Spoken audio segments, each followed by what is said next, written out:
आप देख रहे हैं हॉरर आई। हॉरर स्टोरीज सुनने के लिए चैनल को सब्सक्राइब कर लीजिएगा। तो चलिए आज की कहानी की शुरुआत करते हैं। ये बात गुड़गांव इलाके की है जो अब बदल कर गुरुग्राम हो चुका है। 90 के दशक में गुड़गांव बहुत ही वीरान और सुनसान हुआ करता था। बहुत ही कम लोग वहाँ रहा करते थे। कोई भी उस इलाके से जाना पसंद नहीं करता था और रात को तो बिल्कुल भी नहीं। लेकिन एक समय ऐसा आया जब दिल्ली की जनसंख्या बढ़ने लगी और लोग नए नए जगह पर शिफ्ट होने लगे, तो लोग यहाँ पर भी शिफ्ट हो गए। यहाँ पर मल्टीनेशनल कंपनी के ऑफिस और हर तरह की सुविधा अब उपलब्ध हो चुकी है। धीरे धीरे गुड़गांव को बदलने का काम शुरू हो चुका था, लेकिन उसी के साथ वहाँ अजीब अजीब सी घटनाएं भी होने लगी। कई बार तो खुदाई करते समय कंकाल निकलते जिनसे लोग बहुत ज़्यादा डर जाते। वहाँ के लोगों की किस्मत पलटने लगी। जिनके पास अपनी ज़मीनें थी वो बहुत अमीर होने लगे, क्योंकि उस समय ज़मीन के भाव आसमान छूने लगे थे। समय बीतता चला गया, लेकिन गुड़गांव में अजीब घटनाएं होना थम ही नहीं रही थीं। कारणों का पता लगाया गया और पता चला कि जब भारत में मुग़ल रहते थे तो उस समय उस इलाके में बहुत डाकू रहते थे, जो गुड़गांव से जाते वक्त किसी भी मुसाफिर को लूटकर उसे मार देते थे और वहीं पर दफना देते थे। जो खुदाई में कंकाल निकलते थे वे इन्हीं मुसाफिरों के ही थे। लेकिन समय बीतता चला गया और गुड़गांव गुरुग्राम में बदल गया। अब यह इलाका हर एक कंपनी के लिए बहुत अच्छा था।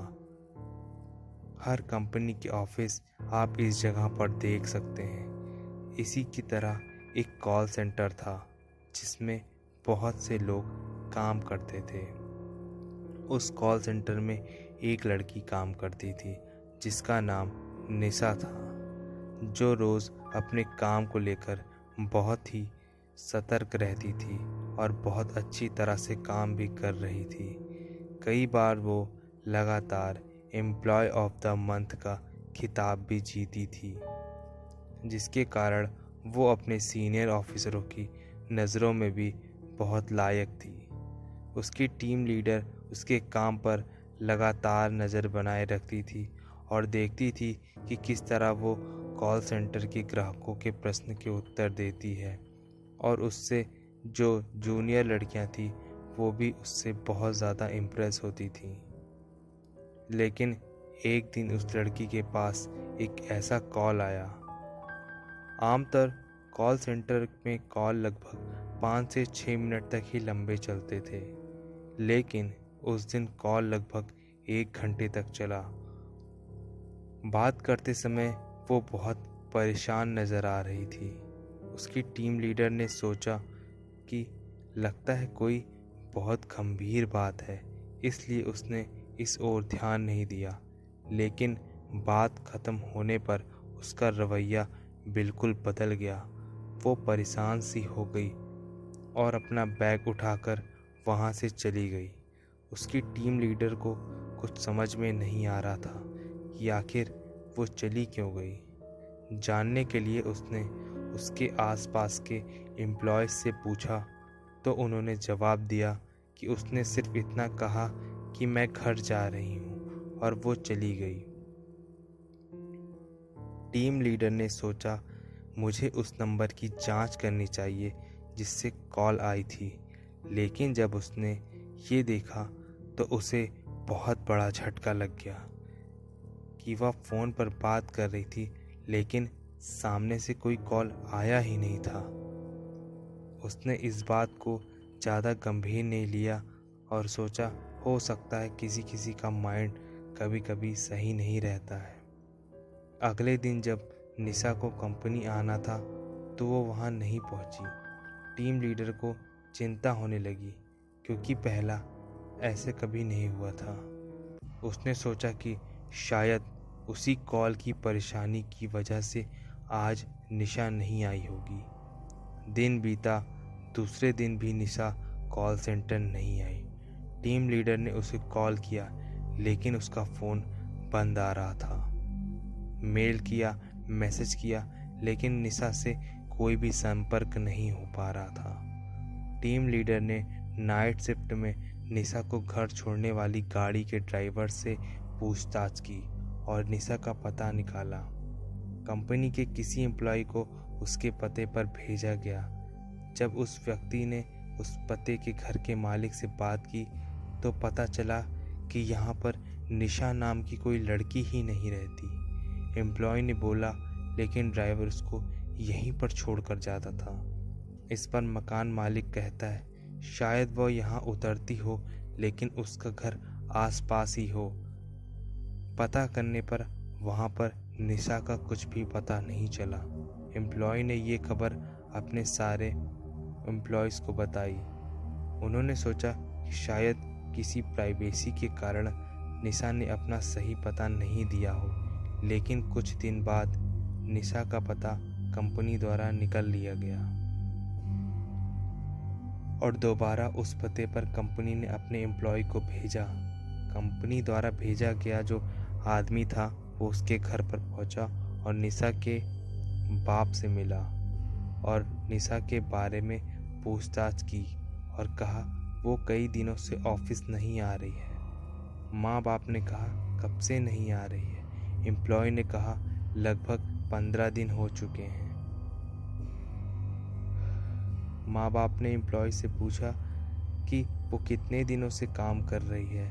एम्प्लॉय ने बोला अरे 1 साल से ज़्यादा हो गया है। लेकिन उसके बाद उसके माँ बाप ने जो जवाब दिया उससे सुनकर उस एम्प्लॉय के पैरों के तले ज़मीन खिसक गई। उन्होंने ऐसा कहा कि ऐसा हो ही नहीं सकता। निशा तो अब हमारे बीच नहीं है और उसको मरे 8 साल हो चुके हैं। एम्प्लॉयज़ को लगा कि शायद वो गलत जगह पर आ गया है, लेकिन एम्प्लॉय ने जब निशा की फ़ोटो देखी और उसके माँ बाप ने कहा यही मेरी बेटी है। ये सुनने के बाद एम्प्लॉय को बहुत ज़ोर से झटका लगा और उसने सोचा कि माँ बाप झूठ नहीं बोल सकते। ये बात जाकर उसने अपने सीनियर को बताई। उन्होंने अच्छी तरह से जानने के लिए उनसे फ़ोन पर बात की और पता चला कि ये बात सच है। ये बात पूरे ऑफिस में फैल चुकी थी। जो एम्प्लॉय निशा के साथ काम करते थे उनमें से एक की मौत हार्ट अटैक से हो जाती है और कुछ की दिमागी हालत भी ख़राब होने लगती है। इतना ही नहीं, इससे पहले वहाँ कई हैरान करने वाली घटनाएं घटी। एक बार बेसमेंट में बैठे गार्ड को किसी ने ढकेल दिया और उसकी भी मौत हो गई। मरने से पहले उसने लोगों को बताया था कि एक बार बाथरूम में से किसी लड़के की चिल्लाने की आवाज़ आ रही थी और भी कई तरह की अजीब घटनाएं हो रही थी। बाद में पता चला कि जहां वो ऑफिस बना है वहां लगभग 100 साल पुराना शमशान घाट हुआ करता था और खुदाई के दौरान कई कंकाल भी निकले थे। इसके कारण ये सारी घटनाएं होती थी, लेकिन निशा की घटना ने सबको हिला कर रख दिया था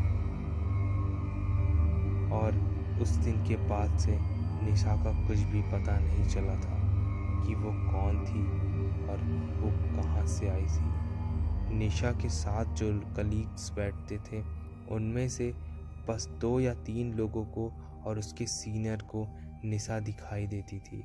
बाद में जब ऑफिस के सारे लोगों में ये बात फैली तो कुछ लोगों ने कहा जहाँ निशा बैठती थी वहाँ पर तो सीट खाली रहती थी, लेकिन जो निशा के अच्छे फ्रेंड्स बन चुके थे वहाँ पर निशा सिर्फ उन्हीं लोगों को दिखाई देती थी। ऐसी क्या बात थी जो निशा उन लोगों को दिखाई देती थी? ये राज ही रह गया और निशा का कुछ भी नहीं पता चला कि वो क्या चीज़ थी, कि वो निशा की आत्मा थी या कुछ और। आज की कहानी यहीं पर समाप्त होती है दोस्तों। चैनल को सब्सक्राइब करके बेल आइकन को क्लिक कर दीजिएगा तब तक, ताकि आप लोग हॉरर स्टोरीज और ऐसी ही घटनाएं मैं आप लोगों को बता पाऊँ। मिलते हैं कल एक नई कहानी के साथ, तब तक के लिए आप सभी का दिन शुभ हो।